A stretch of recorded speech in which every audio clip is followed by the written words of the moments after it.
پوری سوسائٹی کو اصل میں ایک اوپن مائک سوسائٹی بن جانا چاہیے۔ شروع کیجیے اللہ کا نام لے کر۔ تو یہ کہہ رہی ہیں میری عمر جو ہے 45 ہے۔ 18 سے 28 سال کے دوران میرا اپنے والد سے انتہائی بدتمیزی اور گستاخی والا ایٹیٹیوڈ تھا۔ میں اکثر بہت بد کلامی کرتی تھی، 2 اور 3 ٹائمز مجھ سے گالی بھی نکل گئی۔ میں بہت بد زبان اور غصے کی تیز تھی۔ میرا اپنے والد سے بہت پیار تھا، ہماری جلد صلح ہو جاتی تھی۔ میرے والد مجھ سے کبھی ناراض نہیں رہتے تھے، اس لیے مجھے ان کی زندگی میں معافی کا خیال ہی نہیں آیا۔ میں صرف بائی برتھ نام کی مسلم تھی، قرآنک آرڈرز سنے ہوئے تھے لیکن تقوی نام کو نہ تھا۔ نماز روزے سے بھی دور تھی، غیبت کرتی تھی، ایمان سے خالی تھی۔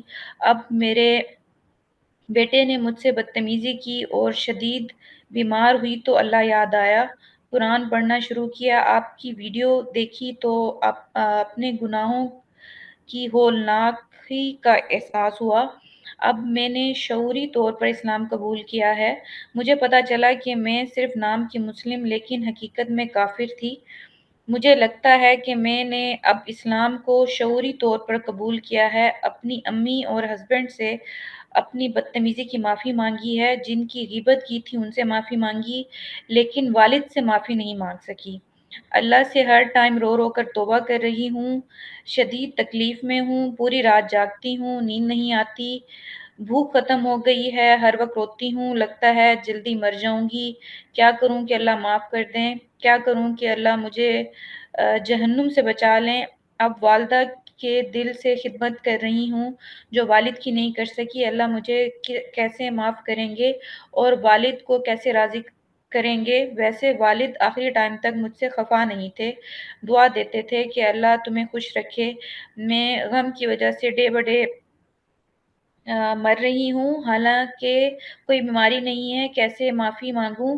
یہ اب معافی کا کوئی فائدہ نہیں ہے، جہنم میرا مقدر ہے، پلیز گائیڈ می، جزاک اللہ۔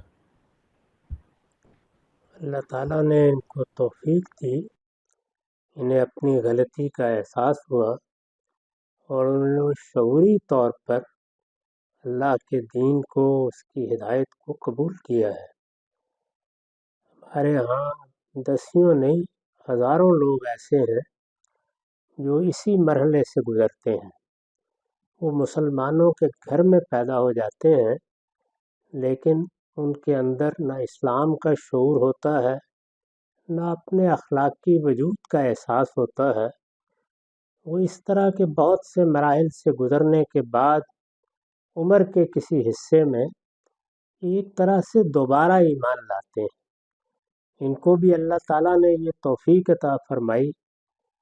رسالت مآب صلی اللہ علیہ وسلم نے اسی طرح کے لوگوں کو یہ خوشخبری دی تھی کہ الاسلام یہدم ما قبلہ، جو کچھ پہلے ہوا ہے، جب آپ نے شعوری طور پر اسلام کو قبول کر لیا تو وہ سب آپ کے نامہ اعمال سے محو ہو گیا۔ اللہ تعالیٰ نے ان کو توفیق دی، انہوں نے ایمان کی تجدید کی، اس کو دوبارہ دریافت کیا، جو کچھ اس سے پہلے تھا اس کے بارے میں اطمینان رکھیں، وہ اللہ تعالیٰ نے ختم کر دیا۔ جو لوگ اس وقت دنیا میں موجود ہیں ان سے اگر یہ معافی تلافی کریں اور ان سے بھی یہ درخواست کریں کہ وہ ان کی غلطیوں سے درگزر فرمائیں تو یہ بہت اچھی بات ہے۔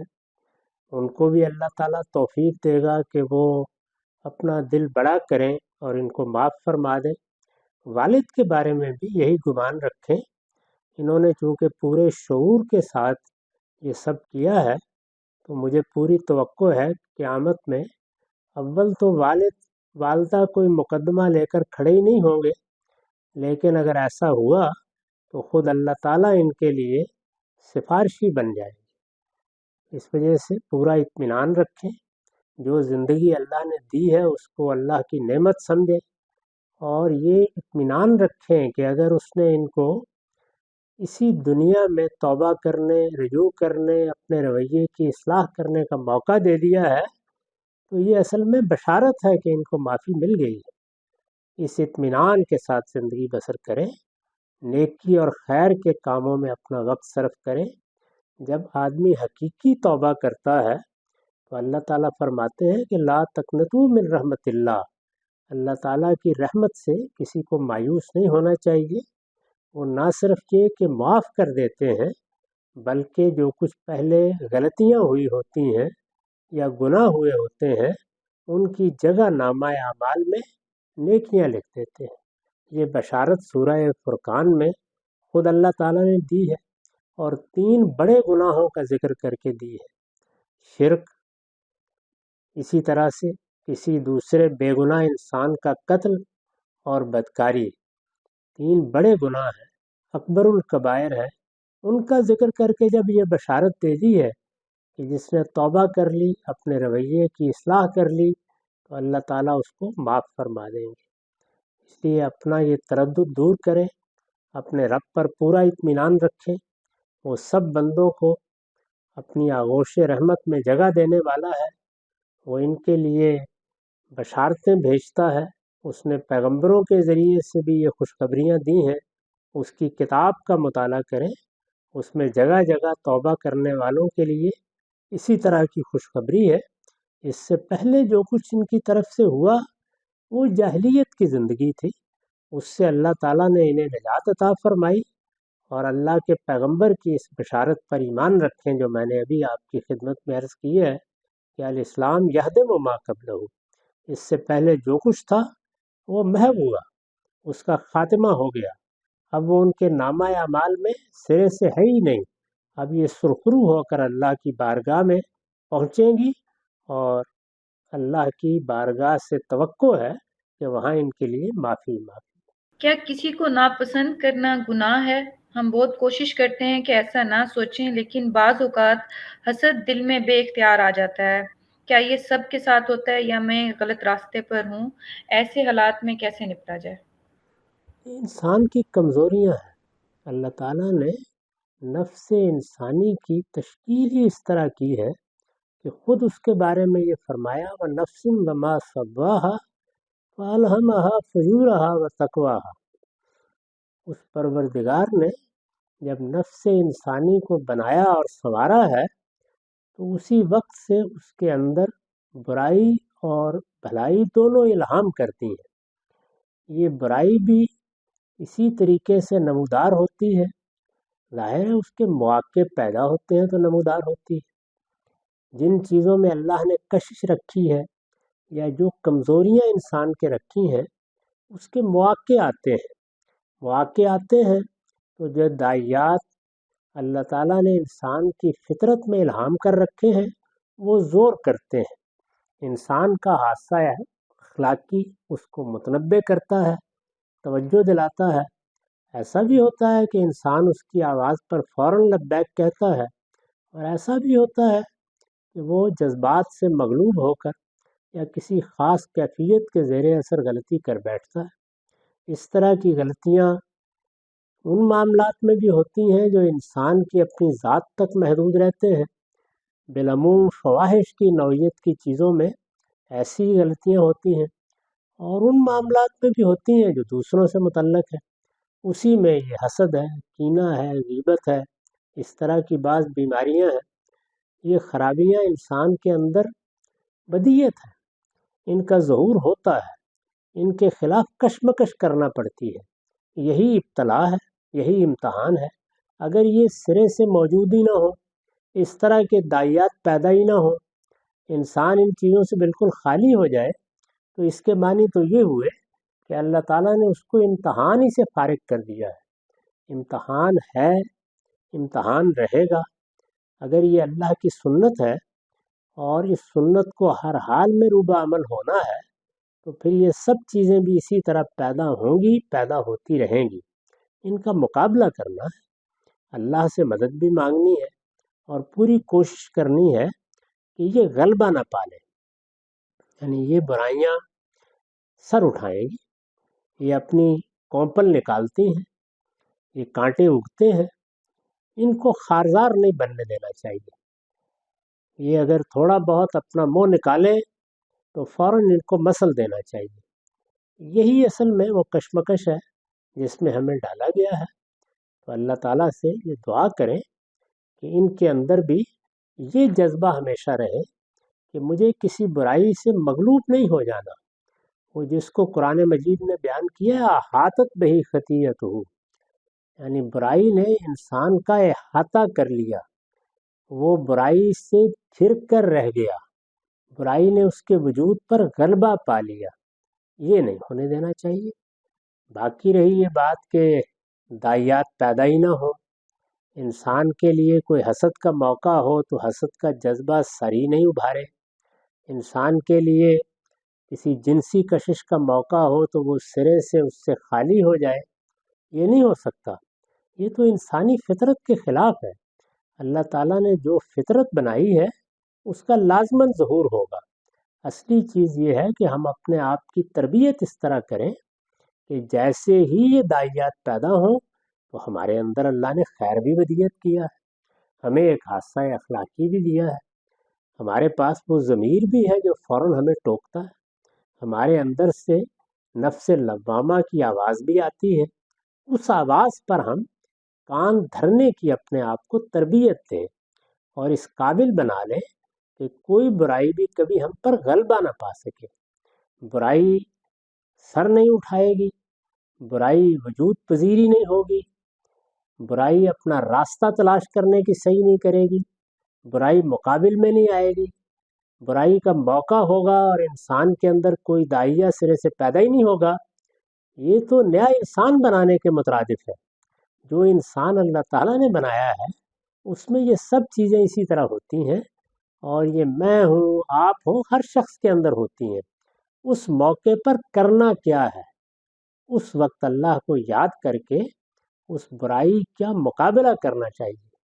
شیطان وسوسہ ڈالے گا، اسی کو وسوسہ ڈالنا کہا گیا ہے، یوسوس فی صدور الناس من الجنۃ والناس۔ یہ تو جب تک ہم زندہ ہیں، جب تک دنیا میں سانس لے رہے ہیں ہونا ہے، اس ہونے کو روکنے کی کوشش کرنا، اس سے اپنے آپ کو پاک کرنا، یہ در حقیقت اپنے آپ کو فریب دینا ہے۔ یہ سب چیزیں موجود رہیں گی، ان کی کشمکش بھی موجود رہے گی، اس میں نیکی کا خیر کا راستہ اختیار کرنا اور اپنے آپ کو برائی سے مغلوب نہ ہونے دینا، اس کو ہدف بنانا چاہیے۔ السلام علیکم غامدی صاحب، میں ایک احمدی ہوں فی الحال تک، لیکن آپ کی ویڈیوز دیکھ کر سمجھ چکا ہوں کہ قیامت تک کسی شرعی یا غیر شرعی نبی نے نہیں آنا۔ حضرت عیسیٰ وفات پا چکے ہیں۔ میں کمپلیکسٹی کا شکار ہوں کہ جماعت کو چھوڑ کر کدھر جاؤں، کیونکہ اس ریلیجیس پوائنٹ آف ویو کے علاوہ ان کا جتنا سٹرکچر ہے وہ بہت اچھا ہے، وہ بہت کیئر کرتے ہیں ایک دوسرے کی، کوئی مولوی شرکی عقائد نہیں رکھتا، سب سے خوشی سے ملتے ہیں، یہ سب کچھ بہت پرفیکٹ کرتے ہیں۔ بس صرف ایک چیز یہی بیماری غلطی ہے ان میں، جو میں اوپر مینشن کر چکا ہوں۔ اب میری شادی کی عمر ہے، لیکن میرا پورا خاندان احمدی ہے اور میں اس فرقے سے باہر بھی شادی کرنے کا دل نہیں کرتا، تو مجھے میری ہیلپ کریں اور مجھے رہنمائی دیں کہ میں کیا کروں۔ انسان جب کسی سچائی کو دریافت کر لیتا ہے تو پہلے ہی مرحلے میں سب چیزیں حل نہیں ہو جاتی، اس میں وقت لگتا ہے۔ ہمیشہ یاد کیجئے کہ وہ لوگ جنہوں نے پیغمبروں پر ایمان قبول کیا وہ کن مراحل سے گزرے ہوں گے، ان پر وہ وقت بھی آیا جب صحیح بات ان پر کھل گئی، وہ زمانہ بھی رہا کہ جس میں وہ ان کے دل ہی میں رہی، پھر وہ وقت بھی آیا جب ان کو اظہار کے موقع ملے، اور ایسے زمانے بھی آئے جس میں ان کو بعض قربانیاں دینی پڑی۔ تو اللہ تعالیٰ نے ان سب چیزوں کی رعایت کر کے یہ فرمایا ہے کہ انسان اپنے حالات کو پیش نظر رکھ کر بتدریج اقدامات کرتا چلا جائے۔ اللہ تعالیٰ نے صحیح بات ان پر کھول دی ہے، اب ان کو زندگی کیا بسر کرنی ہے، کن کے ساتھ تعلق رکھنا ہے، کن سے تعلق توڑنا ہے، یہ سب زندگی کے وہ مراحل ہیں جو وقت کے ساتھ ہوتے رہیں گے۔ اپنا علم بڑھائیں، اپنا مطالعہ بہتر کریں، صحیح بات دل و دماغ کا احاطہ کر لیتی ہے تو وہ خود فیصلے کراتی چلی جاتی ہے، اس میں رخصت کے مقامات بھی ہیں۔ اللہ تعالیٰ نے اپنے پیغمبر کی موجودگی میں مکے میں رہنے والے لوگوں کو یہ فرمایا کہ وہ اگر حالات کو سامنے رکھ کر کوئی کفر کی بات بھی کہہ رہے ہیں لیکن ان کے دل مطمئن ہیں. دیکھیے اس میں الفاظ ہیں وَقَلْبُهُ مُطْمَئِنٌ بِالْإِيمَانِ. تو اللہ نے ان کو جنت کی بشارت دی ہے. انہوں نے سچی بات کو سمجھ لیا، جان لیا، جنت کے راستے پر اب یہ چل رہے ہیں. اس میں رخصت عزیمت کے بہت سے مراحل آئیں گے، کشمکش بھی ہوگی. حالات کے لحاظ سے جو فیصلہ مناسب سمجھے کرتے چلے جائیں. پہلے دن ہی سے جب انہوں نے صحیح بات اپنے باطن میں قبول کر لی ہے تو اللہ کے ہاں اس کی قبولیت ہو گئی. باقی چیزیں اب اعلیٰ منازل ہیں، وہ ہم بھی طے کر رہے ہیں. یہ بھی طے کرنے کی صحیح کریں اور اپنے رب سے اس میں مدد کی درخواست کرتے رہیں. اللہ کی نصرت شامل حال ہوگی تو زندگی کے بہت سے فیصلے کرنے میں خود اس کی توفیق شامل ہو جائے گی. اس میں خواہ مخواہ اپنے اوپر کوئی چیز لاگو کرنے کی صحیح نہ کریں، بس سفر شروع کر دیں اور انسانی فطرت کے تقاضوں سے جو راستہ بنتا چلا جائے اس پر اللہ کی رہنمائی میں چلتے رہیں. اللہ کی کتاب پڑھیں اور جس طرح کہ میں نے عرض کیا اپنا علم بڑھاتے رہیں. جتنا علم راسخ ہوگا، جتنا یقین محکم ہوگا، اس کے لحاظ سے اللہ تعالیٰ توفیق دے دیتے ہیں کہ اب انسان کو کیا فیصلے کرنے ہیں. یہ فیصلے یہ بتدریج کریں گے تو محکم ہوں گے، اور اگر یک بے یک کوئی اقدام کریں گے تو ہو سکتا ہے کہ اس کے نتائج کا تحمل نہ کر سکیں. تو اللہ تعالیٰ نے قرآن مجید میں یہی تعلیم دی ہے کہ اپنے آپ کو دیکھتے چلے جاؤ، اپنے حالات کے لحاظ سے آگے بڑھتے رہو. اللہ تعالیٰ جتنی توفیق دے گا اس کے لحاظ سے اقدام کرتے رہنا چاہیے. میں ایک بچے کو کیسے یہ یقین دلاؤں کہ کائنات میں خدا کا وجود ہے بغیر اسے سائنسی بنیادوں پر سمجھائے، کیونکہ جو بچہ پڑھنا اور لکھنا بھی نہیں جانتے وہ سائنسی تصورات کو سمجھنے کے قابل نہیں ہوتے. اس لیے میں چاہتا ہوں کہ آپ اپنی وضاحت میں سائنس کو نہ شامل کریں. اگر میں ایک بچے کو یہ یقین دلوا سکتا ہوں کہ ایک خدا ہے جس نے سب کچھ پیدا کیا ہے، تو پھر میں اسے کیسے یہ سمجھاؤں کہ وہ خدا اللہ ہے؟ ہمارے پاکستان کے ٹی وی چینلز خاص طور پر دیہی علاقوں میں کیبل آپریٹرز کے ذریعے انڈین چینلز بھی دکھاتے ہیں. انڈین کارٹونز دیکھ کر بچوں کو ہندو مذہب اور ان کے دیوی دیوتاؤں کی مکمل سمجھ کے ذریعے آ جاتی ہے. خاص طور پر ایک پوگو چینل پر بچوں کو کارٹون چینلز جیسے عیسائی خدا کے تصور بھی سکھایا جاتا ہے. میں بچوں کو یہ تو بتا سکتا ہوں کہ یہ دونوں مذاہب غلط ہیں، لیکن میں انہیں کیسے قائل کروں کہ اسلام عقلی طور پر سچا دین ہے اور اللہ ہی سچا خدا ہے؟ اس الجھن کا شکار ہوں کہ کیا واقعی خدا کا کوئی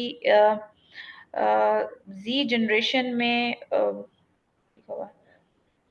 آپ بھی محسوس کر سکتے ہیں کہ الہاد خیالات تیزی سے پھیل رہے ہیں جو لوگوں کے ذہنوں میں مزید الجھن پیدا کر رہے ہیں. میں نہیں چاہتا کہ آج کی نسل کے بچے بڑے ہو کر کنفیوزڈ ذہن کے مالک ہوں، صرف اس لیے کہ انہیں بچپن میں خدا کے بارے میں کوئی وضاحت نہیں دی گئی تھی عقلی طور پر. اس میں لفظ بچے استعمال کیا ہے. بچے کا لفظ کس عمر کے بچوں کے لیے یہ بول رہے ہیں وہ ان کی پوری بات سے واضح نہیں ہے. یعنی جب بچہ کچھ شعور حاصل کر لیتا ہے اور سوالات پوچھنا شروع کرتا ہے تو اس کی عمر کے لحاظ سے اسے جواب دینا چاہیے. اگر آپ پہلے ہی مرحلے میں تقابل ادیان کے ابواب کھول کے بیٹھ جائیں گے تو اس کی کچھ سمجھ میں نہیں آئے گا. جیسے جیسے وہ پڑھنے لکھنے سمجھنے کے قابل ہونا شروع ہوتا ہے، یا اگر چلیے پڑھنا لکھنا نہیں بھی تو شعور کی اس سطح پر آ جاتا ہے جہاں آپ اس سے مکالمہ کر سکیں، اس کو کوئی چیز سنوا سکیں اگر وہ پڑھنا نہیں جانتا. اس مرحلے میں پہنچ کر یہ کوشش کرنی چاہیے کہ بچے کے سامنے علم کے طور پر مذہب کو رکھا جائے. یہ ہماری آج کی ضرورت بن گئی ہے. جو مسئلہ انہوں نے بیان کیا ہے وہ ظاہر ہے کہ اس سے پہلے کی نسلوں کا مسئلہ نہیں تھا. اس میں یہ ہوتا تھا کہ بچہ پیدا ہوا ہے، اماں نے جو اس کو سکھا دیا، ابا نے جو تعلیم دے دی، کہیں مسجد میں گئے وہاں مولوی صاحب سے قرآن پڑھا، کچھ چیزیں سیکھ لیں تو وہی کچھ اس کے سامنے ہوتا تھا. اب ہم جس دنیا میں جی رہے ہیں وہاں ہم دروازے بند نہیں کر سکتے. انہوں نے دیہات تک میں بتایا ہے کہ بچوں تک کیا چیزیں پہنچ رہی ہیں. اس وقت اب یہ کہا جا سکتا ہے کہ معلومات کا ایک سیلاب امٹ پڑا ہے، ایک سیل رواں ہے، اس کو آپ بند باندھ کے کہیں روک نہیں سکتے، وہ چل رہا ہے۔ تو اس وجہ سے جو چیز بچوں کے لیے جیسے ہی وہ شعور کی عمر کو پہنچے اہمیت اختیار کر گئی ہے، وہ ان میں علمی ایٹیٹیوڈ پیدا کرنا ہے۔ یعنی آپ انہیں جو کچھ بتا رہے ہیں، جو کچھ وہ سن رہے ہیں، جو کچھ ان کے گرد و پیش سے ایک سیل رواں کی طرح امٹ کر آ رہا ہے، آپ اس کا شعور ان کے اندر پیدا کریں اور انہیں بتائیں کہ انہیں سوچنا کیسے چاہیے، چیزوں کا فیصلہ کیسے کرنا چاہیے، علم کیا ہے، دلیل کیا ہوتی ہے، فیصلہ کرنے کے طریقے کیا ہیں۔ اب یہ چیزیں بتانی چاہیے تاکہ خود ان کے اندر یہ صلاحیت پیدا ہو کہ جو چیزیں سامنے آ رہی ہیں وہ ان کو دلیل کی روشنی میں پرکھنا سیکھ لیں۔ یہ کام کریں گے یعنی علم بنا کر دین بتائیں گے، تقابل میں رکھ کر بتا دیں گے، تو اس کی توقع ہے کہ صحیح چیز کو بچے قبول کر لیں گے، یعنی جیسے بڑے ہوں گے اس میں بھی کشمکش پیش آئے گی، ممکن ہے کہ کچھ دوسری چیزوں سے متاثر ہونے کے زمانے بھی آ جائیں، لیکن ہمارے پاس اب کوئی انتخاب نہیں ہے۔ ہمارے وہ پرانے گھر ختم ہو گئے، وہ نانی اماں دادی اماں نہیں رہیں، اس طرح کی تعلیم کے ذرائع نہیں رہے، وہ مکتب نہیں رہے، وہ تلقین نہیں رہی، ہماری تہذیب بھی اس جگہ نہیں کھڑی جہاں وہ برتری کے مقام پر دنیا کو دیکھ رہی ہو۔ اس طرح کی مغلوبیت کے زمانے میں اور پھر اس کے ساتھ معلومات کا یہ تلاطم، اس میں آپ کو پابرجا رہنا بھی ہے اور پابرجا رکھنا بھی ہے۔ یہ اب تلقین سے، بتانے سے، قائل کرنے سے نہیں ہوگا، چیزوں کا علم دینے سے ہوگا۔ تو بہت اچھے معلم بن جائیے، اور جب بچہ پڑھنے لکھنے کے قابل ہو جائے، اگر وہ پڑھتا لکھتا ہے، تو اس کو اپنے زمانے کے اچھے اہل علم سے متعارف کرائیے، اور پہلے مرحلے میں صرف یہی کہیے کہ کوئی بات بھی اگر قبول کرتے ہو تو اس کو سوچ سمجھ کر قبول کرو، جو چیزیں تمہارے علم میں آ رہی ہیں ان پر سوالات کرو، ان کا تقابل کرو۔ بچہ اگر اپنی کوئی معلومات سامنے رکھیں تو ان پر آپ سوالات اٹھا دیجئے تاکہ اس کو سوال اٹھانا آئے، سوال کا جواب تلاش کرنا آئے۔ آپ کا کام اب یہ ہے، اپنے آپ کو بھی اس کے لیے تیار کریں، اور بچوں کی تعلیم میں بھی ایک معلم کا کردار اختیار کر لیں۔ وہ معلم جو کسی چیز کو لوگوں پر ٹھونستا نہیں ہے، وہ ان سے منوانے کی کوشش نہیں کرتا، وہ ان کے علم میں اضافہ کرتا ہے اور ان کو معلومات کی تصحیح کر کے چیزوں کو قبول کرنے کی تربیت دیتا ہے۔ یہ تربیت آپ کو اپنے بچوں کو دینی چاہیے۔ میرے نزدیک جو بنیادی تبدیلی ہے وہ یہی ہے۔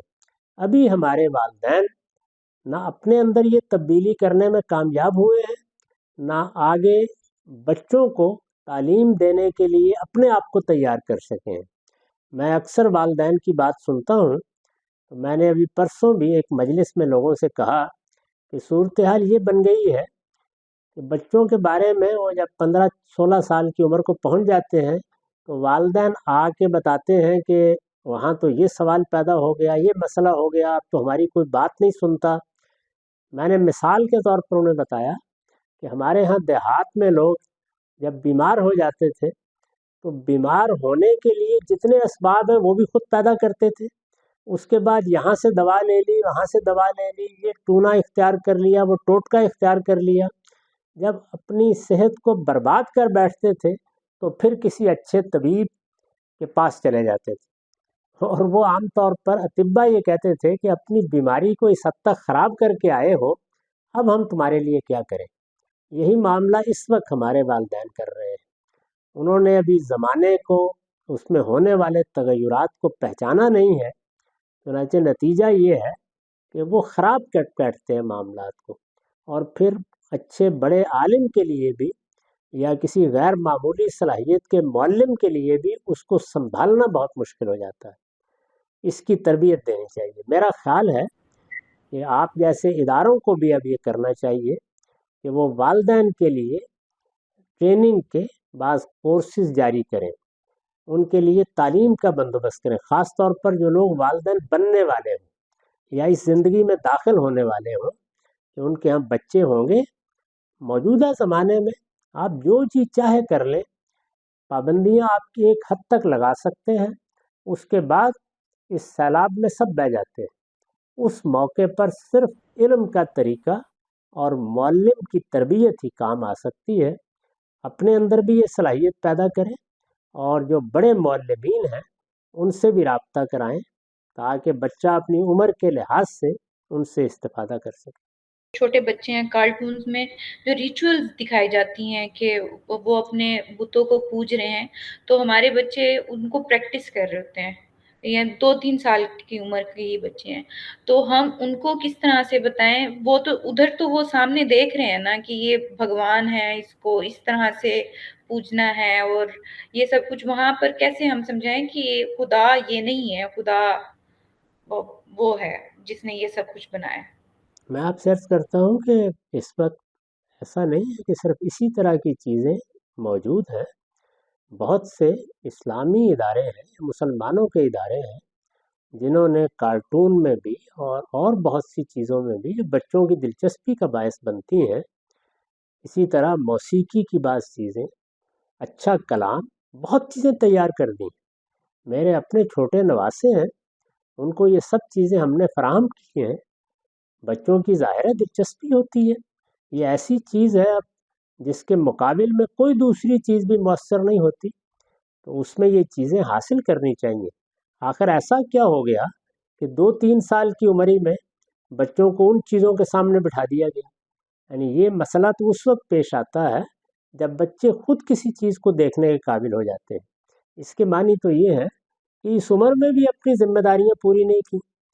یعنی 2-3 سال کا کون سا بچہ ہے جس کے سامنے یہ سب کچھ آ جائے گا؟ یہ کوشش کرنی چاہیے کہ جب بچے کچھ چیزیں دیکھنے کے قابل ہو جائیں تو آپ ان کی دلچسپی کے لحاظ سے، ان کی عمر کے لحاظ سے وہ چیزیں تلاش کریں۔ ہم نے جب تلاش کی ہیں تو بہت سی کتابیں ملی ہیں، بہت سے کارٹون کی سیریز ملی ہیں، بہت سی چیزیں جو بڑے اچھے غنا کے ساتھ بعض معاملات کو پیش کرتی ہیں وہ ملی ہیں، اور الحمدللہ ہمارے بچے ان کو یاد کرتے ہیں، سنتے ہیں، اور اس طریقے سے مقابل کی چیزیں سامنے آتی چلی جاتی ہیں۔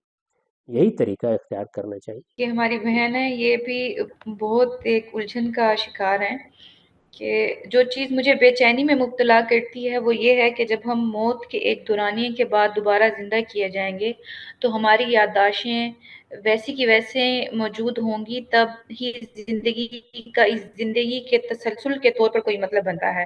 ہم سب کا ایک ہی شخص کے ساتھ مختلف قسم کا رشتہ ہوتا ہے اور زندگی کے مختلف ادوار ہوتے ہیں جو ہم سب کے لیے قیمتی یادیں بن جاتے ہیں، تو وہاں پر یہ سب کیسے پتہ لگے گا؟ یہ وہی پرانا سوال ہے۔ میں چاہتی ہوں کہ میرے ماں باپ ہی رہیں، لیکن وہ خود اپنے ماں باپ کے ساتھ ہونا چاہیں گے۔ یہ سوچ کر مجھے بہت پریشانی ہوتی ہے۔ کیا وہاں ہماری جسمانی شکلوں کے مختلف ورژن ہوں گے؟ ہر ایک کے ساتھ مختلف وقت کی یادداشتیں ہوں گی تاکہ یہ سب کچھ ممکن ہو سکے۔ میری یادداشت ہی تو میری شناخت ہے۔ اگر میں ہر ایک دن نیا جسم لے کر جاگوں گی لیکن یادیں وہی ہوں گی تو پھر کیا میں بھی وہی ہوں گی؟ یہی شخصیت ہے۔ اللہ تعالیٰ اس شخصیت کو جزا دے گا تو وہی حقیقی جزا ہوگی۔ ہر چیز سے ہم واقف ہوں گے۔ ان کو قرآن مجید کا مطالعہ کرنا چاہیے۔ قرآن میں بتایا گیا ہے کہ لوگ اپنی زندگی کو یاد کریں گے، ان کے سامنے اپنے عقائد بھی ہوں گے، نظریات بھی ہوں گے، تعلقات اور روابط کی یادیں بھی ہوں گی۔ وہ اپنے اہل و عیال کے ساتھ وہاں موجود ہوں گے۔ اللہ تعالیٰ ان کو موقع دے گا کہ وہ درجات کے لحاظ سے بھی اکٹھے ہو جائیں۔ اس دنیا میں بھی آخر ہم بعض اوقات معاشی ضرورتوں کے تحت، بعض اوقات تعلیمی ضرورتوں کے تحت دور دراز جگہوں پر جاتے ہیں، تو یہاں تو وہ اسباب میسر نہیں ہیں کہ ہم چند دنوں میں یا چشم زدن میں ایک جگہ سے دوسری جگہ جا سکیں۔ وہاں یہ ساری سہولتیں میسر آ جائیں گی۔ یہ اطمینان رکھیں، ان کی اسی شخصیت کو اللہ تعالیٰ وہ جسم دے گا جو وہاں کے حالات کے لحاظ سے موزوں ہوگا، لیکن انہی کی شخصیت کو دے گا۔ یہ شخصیت تبدیل نہیں ہوگی۔ شخصیت تو انسان کا اصلی حسن ہے۔ وہ شخصیت ہی ہے جس کا یہاں امتحان کیا گیا ہے، وہی شخصیت وہاں کامیاب ہوگی۔ جسم محض آلات کی حیثیت رکھتا ہے۔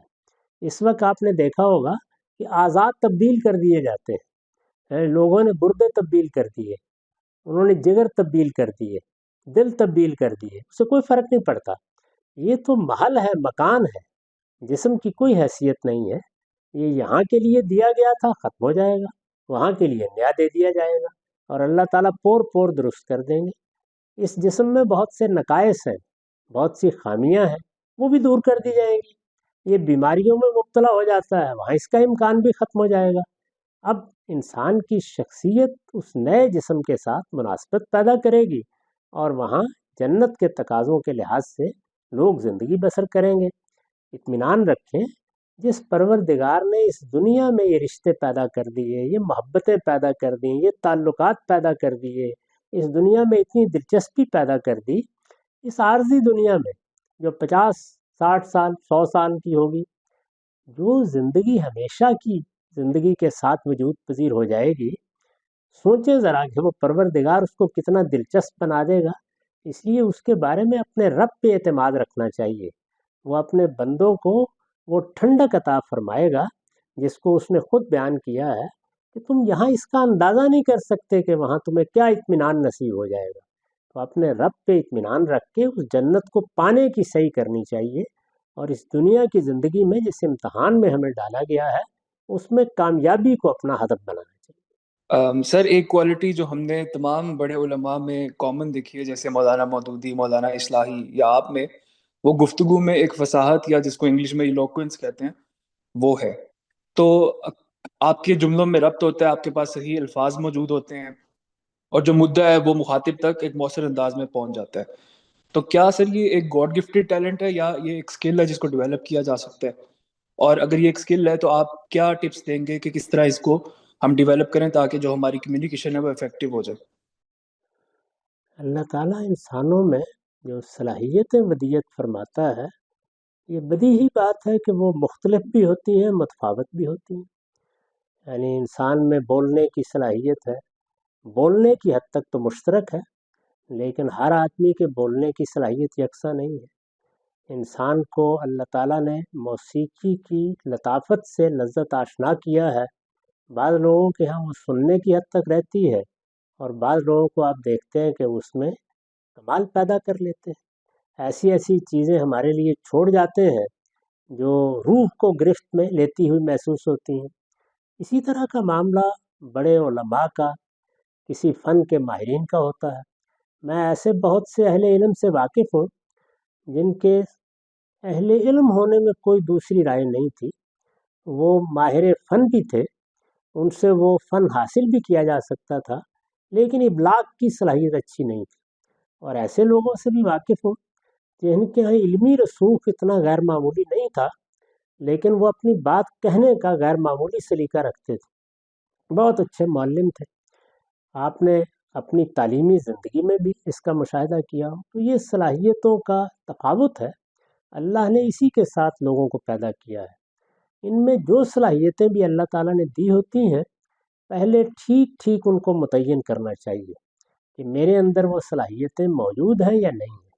ان کی بنیاد پر آدمی اپنے لیے کسی میدان کا انتخاب کرتا ہے کہ مجھے اس فن میں یا اس علم میں کمال پیدا کرنا ہے۔ جب وہ یہ کام شروع کرتا ہے تو پھر جو اس کو صلاحیت دی گئی ہوتی ہے وہ خام صورت میں اس کے سامنے ہوتی ہے، اس کو بہتر کرنے کا عمل شروع کرتا ہے۔ اس میں محنت کرنا پڑتی ہے، اور بہت کچھ اس میں بہتری انسان پیدا کر لیتا ہے۔ ایسا نہیں ہے کہ جو بڑے لوگ ہیں وہ جس وقت پیدا ہوتے ہیں اس وقت ہی اس کمال پر ہوتے ہیں جس کا ظہور ہم بعد میں ان میں دیکھتے ہیں۔ چنانچہ ہم نے خود ان لوگوں کی زندگی کا جب مطالعہ کیا تو یہ واضح ہو گیا کہ وہ بھی اسی طرح تدریجی طریقے پر اپنی صلاحیتوں کو نشوونما دیتے ہیں، اپنے علم میں اضافہ کرتے ہیں، ابلاغ کی صلاحیت کو بہتر کرتے ہیں، اس میں کیا سیکھنا ہے، کن چیزوں کی تعلیم پانی ہے۔ یہ محنت ناگزیر ہے، اگر محنت نہیں کی جائے گی تو بڑی سے بڑی صلاحیت بھی خام رہ جائے گی۔ ہمارے ہاں جو قریب کے عہد میں بڑے لوگ پیدا ہوئے ہیں ان کے سوانے پڑھیے، مجھے تو بہت دلچسپی رہی ہے بڑے لوگوں کے سوانے پڑھنے سے. سب کو آپ دیکھیں گے کہ وہ صحیح و خطا کے مراحل سے بھی گزر رہے ہیں اور ایک تدریجی ارتقا بھی ہے. ان کی تحریروں میں یہ چیز نمایاں ہوگی. اب تو کچھ گفتگویں بھی محفوظ ہونے لگ گئی ہیں، اس میں بھی صاف معلوم ہوتا ہے کہ بچپن میں کیا صورتحال تھی، جوانی میں کیا صورتحال تھی. تو کوئی صلاحیت بھی ایسی نہیں ہے کہ جو خام صورت ہی میں آپ کے سامنے آئے اور لوگوں کو متحیر کر دے، بلکہ اگر اس طرح کوئی صلاحیت سامنے آئے تو وہ عام طور پر شعلہ مستعجل ثابت ہوتی ہے. آپ نے کئی بار دیکھا ہوگا کہ بعض بچوں کو بڑی غیر معمولی صلاحیتوں کے ساتھ لوگ نمایاں کرنے کی صحیح کرتے ہیں، بعد میں وہ بچے کہیں نظر ہی نہیں آتے. تو اللہ تعالیٰ نے جو قاعدہ بنایا ہے وہ یہ ہے کہ خام صلاحیتوں کو پہچانا جائے اور پھر ان کی تربیت کی جائے، ان کو نشو و نما دی جائے، ان کو پروان چڑھایا جائے. یہ محنت کرنی چاہیے. چنانچہ جو لوگ محنت کرتے ہیں وہ بعض اوقات غیر معمولی صلاحیت کے لوگوں سے بھی آگے چلے جاتے ہیں. تو اس لیے اندازہ کر لیجئے صرف کہ آپ کے لیے میدان کون سا ہے، اس میدان میں کیا چاہیے. اب اگر دین کا کسی کو عالم بننا ہے تو دین کا عالم بننے کا ایک پہلو تو یہ ہے کہ اپنی ذات کے لیے آدمی کچھ چیزیں سمجھتا ہے، کچھ چیزوں کا علم حاصل کرتا ہے، وہ تو مسئلہ نہیں ہے، لیکن علم کا ناگزیر تقاضا ہے کہ وہ ظہور کرے گا. ہمارے جلیل القدر استاد فرمایا کرتے تھے کہ انسان کی مثال ایک ظرف کی سی ہے، یہ بھرے گا تو ناگزیر طور پر یہ کناروں سے چھلک جائے گا. اس لیے علم اپنے ابلاغ کی طرف بڑھتا ہے، یہ اس کی فطرت ہے. چنانچہ ہر آدمی کو دیکھنا چاہیے کہ وہ اگر اس کو کیریئر بنا رہا ہے، اس نے کسی علم کو ہی اپنے لیے منتہا قرار دے لیا ہے، تو پھر کیا اس میں ابلاغ کی صلاحیت بھی ہے؟ ابلاغ کی صلاحیت بعض لوگوں کے ہاں گفتگو میں ہوتی ہے، بعض کے ہاں تحریر میں ہوتی ہے، بعض کے ہاں دونوں میں ہوتی ہے. تو جو صلاحیت بھی اللہ نے دی ہے اس صلاحیت کو نشو و نما دینا، اس کی خامیوں کو دور کرنا یہ ضروری ہے. آپ کوئی صلاحیت اگر نہیں ہے تو پیدا نہیں کر سکتے، لیکن وہ خام صورت میں موجود ہے تو اس کو پروان چڑھا کے کہیں سے کہیں پہنچا سکتے ہیں. بس یہ فیصلہ کرنا چاہیے کہ کیا میرے اندر وہ چیز موجود ہے. اگر اس کا بیج موجود ہے تو اس کو ایک شجر سایہ دار بنانا یہ محنت سے ہوتا ہے اور اس میں کمی نہیں کرنی چاہیے. کسی نے ایک مرتبہ علامہ اقبال سے پوچھا، مجھے اب یاد نہیں آ رہا کہ یہ واقعہ کہاں نظر سے گزرا، کہ فارسی شاعری کے لیے آپ نے کیا کیا. انہوں نے کہا کہ میں بتا نہیں سکتا کہ میں نے فارسی زبان پر اپنی گرفت مضبوط کرنے کے لیے کیا کیا محنت کی ہے اور کیا چیزیں پڑھی ہیں. اسی طرح مولانا سید ابو اللہ صاحب مودودی سے خود میں نے ایک مرتبہ کچھ سوالات کیے تو اندازہ ہوا کہ انہوں نے اپنی صلاحیتوں کو نشو و نما دینے میں کیا محنت کی ہے. اپنے جلیل القدر استاد کو بھی میں نے دیکھا ہے. تو میرے نزدیک محنت کی نفی نہیں کی جا سکتی. محنت ہوگی تو غیر معمولی نتائج پیدا ہوں گے، لیکن اس کے لیے ضروری ہے کہ وہ صلاحیت اندر موجود ہو. ان صلاحیتوں کو دینے میں پروردگار عالم نے یکسانی نہیں برتی، وہ متفاوت ہیں. بہت سے لوگ ہیں، بہت اچھے لوگ ہوں گے، بہت صاحب علم ہوں گے، لیکن طبیعت موضوع نہیں ہوتی تو ساری زندگی بہت اچھا ادبی ذوق بھی رکھتے ہوں گے، کوئی شعر بھی وزن کے ساتھ نہیں پڑھ سکتے، یعنی ان کو یہ طبیعت کی موزونی عطائی نہیں ہوتی. اس طرح کے بہت سے معاملات کے تفاوت کو قبول کر لینا چاہیے، لیکن ایسا نہیں ہے کہ اللہ تعالیٰ بالکل محروم کر دیتے ہیں. ہر ایک کو کچھ نہ کچھ صلاحیتیں انہوں نے دی ہوتی ہیں. ان صلاحیتوں کو دریافت کریں اور پھر ان کو نشو و نما دینے کے لیے محنت کریں. میں آپ کا ایک انٹرویو دیکھ رہا تھا، اس میں آپ فرما رہے تھے کہ آپ اپنا جو ریسرچ کا کام ہے وہ موسٹلی فجر سے پہلے کمپلیٹ کر لیتے ہیں. تو مجھے بہت تعجب ہوا تھا، حیرانی بھی ہوئی تھی، کیونکہ ہماری جنریشن میں یہ چیز بہت ان کامن ہے. اور آپ نے تو دین پر بطور مجموعی کام کیا تو it takes a lot of time. تو آپ اپنے دن کو کس طرح سے پلان کرتے ہیں اور جو بھی کام آپ کے پیش نظر ہوتے ہیں ان میں آپ پرائرٹائز کس طرح کرتے ہیں کہ اس چیز کو اتنا وقت دینا ہے اور اس چیز کو اتنا وقت دینا؟ میرے نزدیک اس کے لیے کوئی بہت سخت نوعیت کا نظام الاوقات نہیں بنانا چاہیے.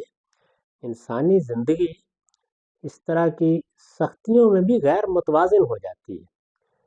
ایک توازن کے ساتھ آپ کے بچے بھی ہوں گے، آپ کا گھر بھی ہوگا، آپ کی بیوی بھی ہوگی، والدین بھی ہوں گے، اعزا اقربا بھی ہوں گے، دوست احباب بھی ہوں گے، تو اپنی زندگی کو آسان رکھ کر ایک نظام الاوقات نافذ کیجیے۔ لیکن نافذ کرنے کا مطلب صرف یہ ہے کہ وہ آپ کے سامنے ایک رہنما کے طور پر رہے۔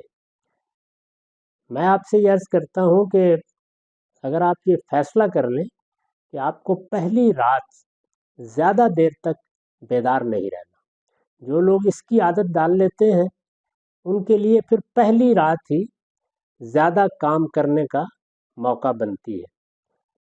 مجھے اللہ تعالیٰ نے یہ توفیق دی کہ میں پہلی رات جلد سو جایا کرتا تھا۔ میرے ہاں تو ایک زمانے میں یہ صورت رہی ہے کہ لاہور میں 9 ساڑھے 9 بجے کے بعد کسی مہمان کا استقبال بھی نہیں ہوتا تھا۔ بچوں نے بھی وہ زمانہ دیکھا ہے۔ بعد میں کچھ نرمی ضرور آ گئی، لیکن ایک لمبے عرصے تک یہ صورت رہی۔ اس سے یہ فائدہ ہوتا ہے کہ آپ جلد اٹھ جاتے ہیں، اور صبح اٹھنے کے بارے میں یہ ذہن میں رکھیے کہ بس اٹھنے کے لیے ایک عزم درکار ہوتا ہے۔ جب انسان ایک مرتبہ اپنے چارپائی سے نیچے پاؤں رکھ دیتا ہے اور وہ وضو کر لیتا ہے تو نشاط طبیعت میں پیدا ہو جاتا ہے۔ پھر اس سے بہتر کوئی وقت نہیں ہے کام کرنے کا۔ آپ گھنٹوں کر سکتے ہیں، اس میں سارے لوگ خاموش ہوتے ہیں، آپ گویا ہوتے ہیں، اپنے آپ سے بھی بات کر سکتے ہیں اور علم سے بھی بات کر سکتے ہیں۔ علم بھی اصل میں ایک خاص طرح کے مکالمے کا تقاضا کرتا ہے۔ میں نے تو اپنے طالب علموں کو اس وقت برسوں پڑھایا ہے۔ بہت سے اس زمانے کے طالب علم ابھی باقاعدہ حیات ہیں، یعنی فجر کی نماز سے پہلے پڑھانے کے فارغ ہو کر نماز پڑھی ہے۔ تو اس طرح کے بہت سے معاملات ہیں جن میں بس آپ سونے کے وقت کو بہتر کر لیجئے اور کوشش کیجئے کہ باقی دن آپ کے پاس موجود ہے، اس میں جو کچھ بھی سرگرمیاں اختیار کر سکتے ہیں کریں۔ باقی دن میں پھر آپ کم و بیش فارغ ہو جاتے ہیں، یعنی اگر موقع ملا ہے کام کر لیجئے، ورنہ مثال کے طور پر معاش کی جد و جہد کے کچھ تقاضے ہوں گے، اسی طرح سے لوگوں کے ملنے ملانے کا معاملہ ہوگا، کچھ تفریحات کے لیے بھی انسان میں فطری داعیات ہیں، تو پھر دن آپ کے لیے کسی خرابی کا باعث نہیں بنتا۔ مجھے برسوں ایسی زندگی بسر کرنی پڑی ہے جس میں صبح میں جب آتا تھا اپنے دفتر میں تو لوگ ملنا شروع کر دیتے تھے اور عشاء تک یہی سلسلہ جاری رہتا تھا، لیکن اس میں بھی مجھے یہ احساس نہیں ہوتا تھا کہ وقت ضائع ہوا، کیونکہ میں اپنے وقت میں وہ کام کر چکا ہوتا تھا۔ تاہم یہ ضروری نہیں ہے کہ ہر شخص کے لیے یہی نظام الاوقات ہو۔ ہمارے مولانا سید ابو اللہ صاحب مودودی بالعموم پہلی رات میں کام کرتے تھے اور بعض اوقات پوری رات کرتے رہتے تھے اور پھر فجر کی نماز کے بعد سو جاتے تھے۔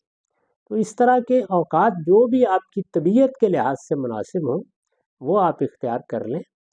میرے لیے کیا بہتر رہا وہ میں نے آپ کو بتا دیا۔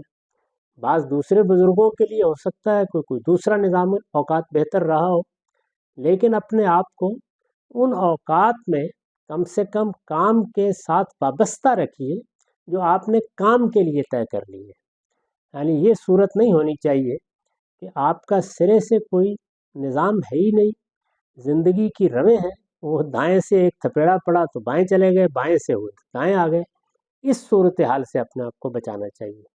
یعنی آپ کے وقت کا ایک حصہ طے ہو کہ یہ آپ نے کاموں کے لیے خاص کیا ہوا ہے، ان میں کوئی خلل اندازی کم سے کم ہونی چاہیے، اور باقی زندگی میں بہت زیادہ اپنے آپ کو پابند کر لینے کی ضرورت نہیں ہے، اس لیے کہ احوال میں تبدیلیاں آتی رہتی ہیں، نشیب فراز ہوتے رہتے ہیں۔ آپ ایک پروگرام بنا کے بیٹھے ہیں، یک بے یک کوئی دوست ملنے کے لیے آ گئے، اس کا خندہ پیشانی سے استقبال کیجیے۔ یعنی جو چیز بھی اللہ تعالیٰ کی طرف سے مقسوم ہو جائے اس کا استقبال کرنا چاہیے۔ اللہ تعالیٰ بہت سا کام خود لے لیتے ہیں، لیکن کچھ بنیادی چیزیں ہیں جو طے کر کے رکھنی چاہیے کہ مجھے فلاں وقت میں یہ کام، نماز کے اوقات ہیں تو وہ ہیں، اس وقت اٹھ جانا ہے، اللہ کی بارگاہ میں حاضر ہو جانا ہے۔ قرآن مجید پڑھنے کے لیے کوئی وقت ہفتے ہی میں مقرر کیا ہوا ہے، وہ ہونا ہے ہر حال میں، اس لیے پیش نظر کام ہے ان کو متعین کرنا ہے۔ ظاہر ہے پہلے مرحلے میں طالب علمانہ نوعیت کے کام ہوتے ہیں جن میں آدمی بہت سی چیزیں سیکھ رہا ہوتا ہے۔ اسی طرح جو عمومی مطالعہ ہے، خواہ آپ کسی بھی موضوع پر کام کر رہے ہوں، عمومی مطالعے کے لیے کچھ نہ کچھ وقت نکالتے رہنا چاہیے. اس سے آدمی میں وسعت رہتی ہے اور وہ کسی ایک موضوع ہی کا ہو کر نہیں رہ جاتا. یہ چیز بارہا تجربے میں آئی ہوگی کہ جب ہم کسی خاص شعبے کے ساتھ متعلق ہو جاتے ہیں، کسی خاص فن میں مہارت پیدا کر لیتے ہیں، پھر اس میں کام کرنا شروع کر دیتے ہیں، تو باقی چیزوں کی طرف توجہ کرنا آسان نہیں رہتا. یہ فطری تقاضا ہے، لیکن کچھ نہ کچھ وقت نکالتے رہنا چاہیے تاکہ عمومی مطالعے میں کمی نہ آنے پائے. عمومی مطالعے میں بھی ہر آدمی کو اپنے ذوق کے کچھ علوم طے کر لینے چاہیے. یعنی یہ نہیں ہے کہ آدمی ہر چیز کو اسی طرح اندر اتر کر دیکھ سکتا ہے. تنقیح کا موضوع کچھ چیزیں بنتی ہیں، کچھ عمومی مطالعے میں رہتی ہیں، ان میں بھی ایک انتخاب کر لیتا ہے آدمی کہ یہ موضوعات میری دلچسپی کے ہیں، ان میں کوئی نئی چیز آئے گی تو میں ضرور دیکھوں گا، اور اس طرح اس کی معلومات میں وسعت بھی رہتی ہے اور وہ اپنے زمانے سے متعلق بھی رہتا ہے.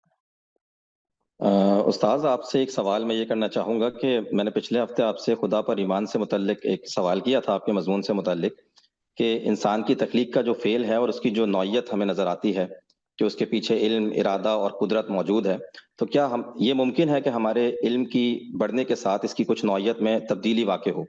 تو آپ نے یہ فرمایا تھا کہ یہ اس لیے ممکن نہیں ہے کہ یہ میرا مشاہدہ ہے اور انسان کے بدلنے سے ہی انسان کا مشاہدہ بدلے گا. تو استاد، یہاں پہ ایک التباس یہ پیدا ہو رہا ہے کہ کچھ چیزیں ایسی بھی تو ماضی میں ہمارے سامنے آئی ہیں جو علم کے بڑھنے سے تبدیل ہوئی. مثال کے طور پہ پہلے انسان یہ سوچتا تھا کہ سورج زمین کے گرد گردش کر رہا ہے، لیکن بعد میں اس کی جو حقیقت ہے وہ تبدیل ہوئی. اسی طرح ہم پہلے سمجھتے تھے کہ جن ستاروں کو ہم دیکھ رہے ہیں یہ اپنی جگہوں پر موجود ہیں، لیکن آج ہمیں یہ پتہ چلا کہ یہ اپنی جگہوں پر نہیں ہوتے بلکہ پتہ نہیں کہاں جا چکے ہوتے ہیں.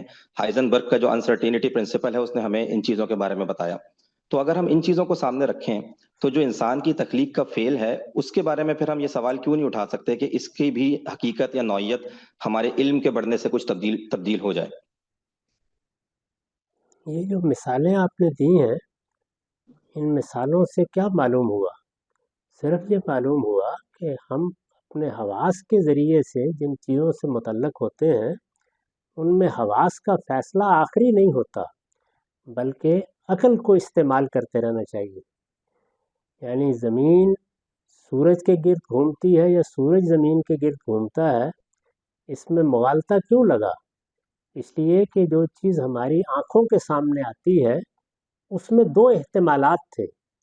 ہم نے جو چیز بظاہر نظر آ رہی تھی اسی کو حتمی قرار دے لیا، لیکن عقل نے بتایا کہ اس کو ایک دوسرے زاویے سے بھی دیکھا جاتا ہے. تو یہ دوسرے زاویے سے دیکھنے کا عمل ہے جو کہیں دوسرے زاویے سے، کہیں تیسرے زاویے سے، کہیں چوتھے زاویے سے ہوتا رہتا ہے. میں نے ایک مضمون میں اس کو عقلی امکانات سے تعبیر کیا ہے. یہ موجود رہتے ہیں، ان کی روشنی میں چیزیں دیکھی جاتی رہتی ہیں، لیکن جتنا کچھ بھی اب تک انسان نے کیا ہے اس کے نتیجے میں کیا یہ ثابت ہو گیا ہے کہ انسان کے حواس بالکل ناقابل اعتبار ہیں؟ ایسا نہیں ہے. یعنی کہیں ہم نے حواس کے ساتھ جو دوسری چیز ہم کو دی گئی ہے عقل، اس کو استعمال کرنے میں تاخیر کی ہے. اس سے کوئی چیز اپنی حقیقت میں بدلی نہیں، صرف اس کی نوعیت کیا تھی وہ تبدیل ہو گئی. یعنی زمین سورج کے گرد گھومے یا سورج زمین کے گرد گھومے، کیا اس کے نتیجے میں زمین اور سورج دونوں کی وسعتیں ختم ہو گئی، ان کی عظمت ختم ہو گئی ہے، ان کا کمال ختم ہو گیا ہے، ان میں پیدا ہونے والے آثار ختم ہو گئے ہیں، ان میں اثر اور مؤثر کا تعلق ختم ہو گیا ہے؟ تو اس وجہ سے یہ بالکل اسی طرح کا احمقانہ طرز عمل ہے جو بعض لوگ اختیار کر لیتے ہیں کہ میں چونکہ خواب دیکھتا ہوں اور وہاں بھی مجھے لگتا ہے کہ حقیقت ہے، تو اس وجہ سے ہو سکتا ہے یہ دنیا ہی ساری کی ساری ایک خواب ہو. خواب میں ہنوز جو جاگے ہیں خواب میں، یہ ساری جتنی چیزیں ہیں یہ سوفسطائیت پیدا کرتی ہیں. نہیں، ہمیں علم نے یہ بتایا ہے اب تک جو کچھ ہے. ہمارے پاس حواس اللہ کی بہت بڑی نعمت ہے، ظاہری بھی اور باطنی بھی، اور اس کے نتیجے میں ہم چیزوں سے متعلق ہوتے ہیں. ہمارے ظاہری حواس ہمیں مادے سے متعلق کرتے ہیں. ہمیں اللہ تعالیٰ نے عقل دی ہے، وہ عقل تمیز پیدا کرتی ہے، وہ اپنی معلومات کی اصلاح کرتی ہے، اور وہ مختلف امکانات پیدا کر کے ہمارے علم کو آگے بڑھانے کا باعث بنتی ہے. تو ایک طریقہ یہ ہے کہ ہم اس عقل کے استعمال سے جو ہمیں فائدے حاصل ہوئے ہیں ان سے اپنے علم پر اعتماد پیدا کرے، اور ایک دوسری چیز یہ ہے کہ سوفسطائیت میں مبتلا ہو جائے۔ تو میرے بھائی یہ دونوں رویے ہمیشہ رہے ہیں۔ جن لوگوں نے سوفسطائیت اختیار کرنی ہے ان کا حال پھر وہی ہو جاتا ہے کہ وہ جو کچھ مان رہے ہوتے ہیں ان کا اپنا وجود اس کی تکذیب کرتا رہتا ہے۔ تو آپ بھی فیصلہ کر لیجئے کہ زندگی سوفسطائیت میں بسر کرنی ہے یا اعتماد میں بسر کرنی ہے۔ یعنی جو میری میزیں تھیں وہ اب پیچھے 2-3 صدیوں کے زمانے سے وہ گاڑی بن گئی ہیں، اور جو میری گاڑیاں تھیں انہوں نے جہازوں کی صورت اختیار کر لی ہے، اور آسمان نے زمین بن کے دکھا دیا ہے۔ کیا یہ ہوا ہے؟ میرے بھائی چند چیزوں کے بارے میں عقلی امکانات میں سے کسی ایک امکان کا غلبہ تھا، دوسرا امکان سامنے آ گیا۔ اس میں کس جگہ پر اس کائنات کے اندر کار فرما حقائق تبدیل ہو گئے ہیں، کہاں انسان تبدیل ہو گیا ہے، ان میں سے کچھ بھی نہیں ہوا۔ تو اس طرح کہ یہ نہ ہو جائے وہ نہ ہو جائے، کیا یہی زندگی ہے ہماری؟ ہم اپنی باقی زندگی اسی اصول پر بسر کرتے ہیں، زندگی کے تمام فیصلے اسی سوفسطائیت میں ہوتے ہیں۔ ہم زندگی میں اعتماد کے ساتھ کھڑے ہیں، ہم اپنی دنیا کو حقیقی سمجھ کر بات کر رہے ہیں، ہم اس کی بنیاد پر دنیا میں معاملات کر رہے ہیں، ہم اس کو سامنے رکھ کر جنگیں لڑ رہے ہیں، ہم اس میں جانے دینے کے لیے تیار ہو رہے ہیں، ہم اپنی عدالتیں لگائے بیٹھے ہوئے ہیں۔ یہ سب کچھ ہمارے حواس کے ذریعے سے حاصل ہونے والے اور علم کے ذریعے سے معیت، عقل کے ذریعے سے معیت علم ہی سے ہو رہا ہے۔ تو حضرہ کرم اس کے مثبت پہلو پر نگاہ ڈالیے۔ یہ کوئی ایسی چیز ہے کہ جس کو آدمی نظر انداز کر کے اپنے آپ کو خوابوں کے حوالے کرتے؟ کہ میرے سامنے دو سوالات آئے کتاب پڑھتے ہوئے کہ یہ کائنات کی تخلیق، پھر اس میں فائن ٹیوننگ، پھر یہاں پہ زندگی کا وجود، اور پھر اس میں شعور کا پیدا ہونا، اور یہ تمام مراحل جو ہمارے سامنے ہیں، تو اس کو دیکھ کے دو اس مصنف نے راستے سامنے رکھے تھے کہ یہ بھی ممکن ہے کہ اللہ تعالیٰ نے مادے کے اندر تمام خواص اور تاثیرات کو پہلے سے فرنٹ لوڈ کر دیا، اور بعد میں یہ سب چیزیں ظہور پذیر ہوئیں، اور اس کا بھی امکان ہے کہ اللہ تعالیٰ نے کسی جگہ پہ ڈائریکٹ انٹرونشن کے ذریعے براہ راست مداخلت کی۔ تو استاذ قرآن پاک سے اس بارے میں ہمیں کیا کوئی رہنمائی حاصل ہوتی ہے؟ یہ دونوں عقلی امکانات ہیں، خود ہمارے ہاں اس کا ظہور ہوا ہے۔ انسان کا سارا علم تو اس کے اپنے وجود کی تمثیل پر مبنی ہے۔ اللہ تعالیٰ نے ہمیں قوت تخلیق عطا فرمائی ہے، اور یہ دونوں چیزیں خود ہمارے ہاں ہو رہی ہیں۔ ہم براہ راست ایک ایک پہیہ الگ الگ کر کے اپنا کنواں اور راہٹ چلاتے رہے ہیں، اور اب ہم نے آٹومیٹک مشینری بنا لی ہے، یہاں تک کہ اب مصنوعی ذہانت پیدا کر لی ہے جو خود ہمیں شکست دینے پر آ گئی ہے۔ تو اس وجہ سے دونوں چیزوں کا ظہور ہمارے اپنے خلقت کے عمل میں بھی ہوا ہے، اور ہماری طرف سے جو تخلیق ہو رہی ہے اس میں بھی ہوا ہے۔ دونوں امکانات اپنے اپنے لحاظ سے قوی ہیں۔ اللہ تعالیٰ وہ بھی کرتے ہیں، یہ بھی کرتے ہیں، اس پر غور کرتے رہنا چاہیے۔ قرآن مجید نے دونوں ہی کے بارے میں جگہ جگہ توجہ دلائی ہے۔ یہ بھی کہا ہے کہ ہم چاہیں تو کسی چیز کو کا لمحہ بسر کر دیں، اور قیامت کے بارے میں یہی کہا ہے کہ وہ اسی طرح ایک سور پھونکا جائے گا اور بس چشم زدن میں سب کچھ ہو جائے گا۔ اسی طرح بعض ماضی کی چیزوں کے بارے میں بھی ایسے ہی کہا ہے، اور دوسری جانب یہ بھی بتایا ہے کہ دیکھو ہم ایک ذرے سے کس طریقے سے ایک پوری کائنات بناتے ہیں، یہ بتایا ہے کس طرح ایک قطرہ آب سے پورا انسان بناتے ہیں۔ تو تدریجی عمل جو آپ سے آپ ہوتا ہے اس کی بھی دسیوں مثالیں قرآن نے دی ہیں، اور وہ عمل جو خدا کی براہ راست مداخلت سے ہوتا ہے اس کی مثالیں بھی دے دی ہیں۔ دونوں امکانات موجود ہیں، دونوں سے مذہب کے کسی مقدمے پر کوئی اثر نہیں پڑتا۔ اگر ابتدا میں مادہ بنایا گیا اور اس کے اندر وہ سارے امکانات رکھ دیے گئے جو آپ سے آپ وقت کے ساتھ ظہور پذیر ہو رہے ہیں، تب بھی کوئی فرق نہیں پڑتا، اور اگر کوئی دوسرا طریقہ اختیار کیا گیا تو اس سے بھی کوئی تبدیلی نہیں ہے۔ میں آپ سے یہ جاننا چاہتا ہوں کہ ایک عام مسلمان کا پاکستان میں رہتے ہوئے آپ کے خیال میں اذان کے بارے میں کیا رویہ ہونا چاہیے؟ اس سوال کرنے کی وجہ یہ ہوئی ہے کہ ہم دیکھتے ہیں کہ اذان میں مسجدوں کے اگر آپ قریب رہتے ہیں اور ایک محلے میں بہت سی مسجدیں ہوتی ہیں، تو وہ ایک مسجد سے اذان شروع ہوتی ہے اور دوسرے مسجد سے بھی اذان شروع ہو جاتی ہے، پھر تھوڑی دیر بعد ایک اور مسجد سے بھی اذان ہو جاتی ہے۔ تو ان تمام اذانوں کی رسپیکٹ کرنا، اپنا کام کر رہے ہیں اس کو ترک کرنا، گفتگو کر رہے ہیں اس کو چھوڑنا، تو ایک مشکل ہو جاتا ہے۔ اور دوسرا یہ کہ ایک ڈسٹربنس بھی پیدا ہوتی ہے، شور لاؤڈ اسپیکر کی وجہ سے بہت ہوتا ہے، اتنی ساری اذانیں آپ کو سننا پڑتی ہیں۔ تو اس صورتحال میں، اور دوسرا یہ بھی کہ اب تو آج کے زمانے میں چونکہ گھڑی موجود ہے، تو اذان دینا چونکہ لوگوں کو مسجد میں نماز کی طرف بلانے کے لیے تھا، تو اب ایسا لگتا ہے کہ اس کی علت بھی نہیں باقی۔ تو اذان دینے کے بارے میں شرعی حکم کیا ہے اور اس کے بارے میں ہمارا رویہ کیا ہونا چاہیے؟ اس کے دو پہلو ہیں. ایک تو یہ کہ سوسائٹی کی سطح پر کیا کرنا چاہیے. جو چیزیں آپ نے بتائی ہیں وہ لوگوں کے لیے تکلیف دہ ہوئی ہیں. لاؤڈ اسپیکر کا استعمال بھی جس طریقے سے ہم نے کیا ہے وہ بہت افسوسناک ہے.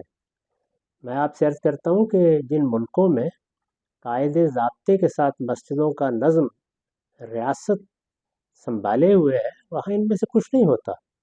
ہمارے ہاں جو مسجد کا ادارہ ہے وہ کمیونٹی کا ادارہ تھا، یعنی وہ معاشرے کا ادارہ ہے.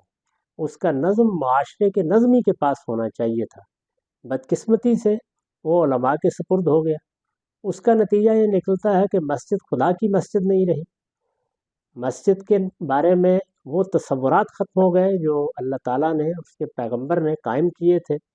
وہ اب دیوبندیوں کی مسجد ہے، کوئی بریلویوں کی مسجد ہے، کوئی اہل حدیث کی مسجد ہے. ان میں مسابقت بھی ہے، وہ فرقہ بندیوں کی آماجگاہ بنی ہوئی ہے. تو یہ صورتحال افسوسناک ہے، اس کی اصلاح ہونی چاہیے. چنانچہ جن ملکوں میں یہ کیا گیا ہے وہاں پر کوئی اس طرح کی خرابی میں نے نہیں دیکھی. میں ملیشیا میں 10 سال رہا ہوں، وہاں پہ مسجدوں کا نظم نہایت عمدہ تھا اور اذان کو، نماز کو، اوقات کو بالکل منظم کر دیا گیا تھا. یہی صورتحال ہونی چاہیے تاکہ یہ مسائل پیدا نہ ہوں. آپ اذان دیتے ہیں تو بس اتنی آواز کافی ہے جو لوگوں کے کانوں پر گراں گزرے بغیر ان تک اللہ کا پیغام پہنچا دے. اذان صرف نماز کے لیے بلانے کا ذریعہ نہیں ہے. اذان پر اگر آپ غور کریں تو یہ اصل میں دین کی دعوت ہے. تو اگر یہ 5 وقت بلند ہوتی رہے تو بجائے خود دین کے حقائق کی طرف لوگوں کو متوجہ کرتی ہے، بشرطے کہ ہم نے اپنی قوم کی تربیت کی ہو. اس کا لحاظ کر کے اگر اذان دی جائے تو پھر لوگ اذان سنیں گے بھی، اس کا جواب بھی دیں گے. اب جو صورتحال ہے اس میں دین کا دوسرا حکم موجود ہے، اور وہ یہ ہے کہ جب چیزیں اپنی صحیح جگہ پر نہ رہیں تو اللہ تعالیٰ نے انسانوں کو اس کا مکلف نہیں کیا کہ وہ پھر ان کے سپرد اپنے آپ کو کر دے. آپ بس انتخاب کر لیجئے کہ مجھے فلاں مسجد میں نماز پڑھنی ہے، اس کی اذان بھی سن لیجئے، اذان کا جواب بھی دیں، اس کے بعد باقی معاملات لوگوں کے سپرد کریں اور اپنے کام میں مصروف رہیں. یہ وہی اصول ہے کہ لوگ جب کوئی غلط طریقہ اختیار کر لیں تو اپنی حد وسع تک انسان کو اس سے فائدہ اٹھانا چاہیے، باقی معاملات لوگوں پر چھوڑ دینے چاہیے. تاہم کوشش کرنی چاہیے کہ ہماری حکومتیں اپنی ذمہ داری کو سمجھیں اور مسجد کا نظام علماء سے واپس لے کر ریاست کے اہتمام میں چلا جائے.